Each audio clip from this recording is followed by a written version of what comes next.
আমাদের শ্রদ্ধেয় সকলের প্রিয় আমাদের আসিফ নজরুল স্যার, তার ভূমিকা সম্পর্কে নতুন করে আপনাদের কাছে কি তুলে ধরতে হবে? দীর্ঘ 15 বছর তিনি সংগ্রাম করেছেন।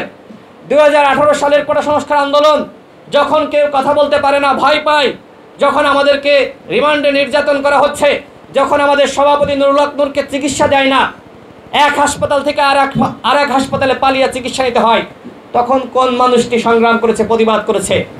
একজন শিক্ষক, একজন মানুষ, সে ডক্টর আসিফ নজরুল স্যার। আজকে দেখেন তার বিরুদ্ধে ষড়যন্ত্র শুরু হয়ে গেছে। আমার দেশ পত্রিকার সম্পাদক মাহমুদুর রহমান, তিনি কারাগারে গিয়েছেন, এবং আরেকজন প্রথিতযশা সাংবাদিক, আপনারা জানেন যে তিনি কিন্তু আইন মন্ত্রণালয়ে আবেদন করেছিলেন এবং তিনি কিন্তু জামিন পেয়েছেন, শফিক রহমান সাহেব।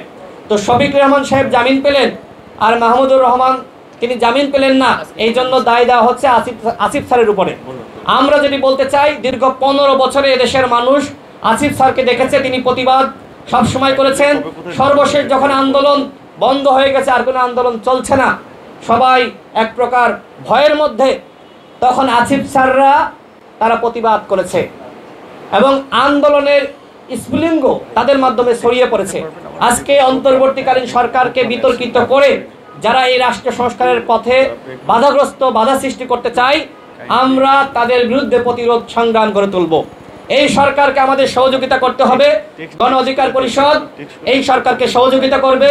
অন্তর্বর্তীকালীন সরকারের বিরুদ্ধে কোনো ষড়যন্ত্র আমরা মেনে নিব না। আমরা এই সরকারের সাথে আছি। রাষ্ট্র সংস্কার না হলে দেশ পিছিয়ে যাবে।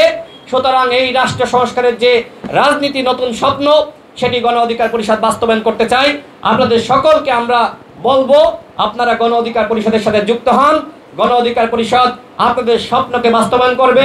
গণ অধিকার পরিষদ গণতান্ত্রিক ধারা এগিয়ে যাচ্ছে। আমাদের নেতৃত্ব নির্বাচিত হয় কাউন্সিলের মাধ্যমে। আমরা নুরুল হক নূর, আপনি সভাপতি, রাশেদ খান আপনি সাধারণ সম্পাদক, আমরা এইভাবে পাতানো কাউন্সিল করি না। আমরা ভোটের মাধ্যমে নির্বাচিত হয়েছি। এরপরে নতুন নেতৃত্ব আসবে ভোটের মাধ্যমে। সেটি আমি আসবো নাকি নুরুল হক নূর আসবে, সেটি আমাদের কাউন্সিলর বৃন্দ সিদ্ধান্ত নিবে।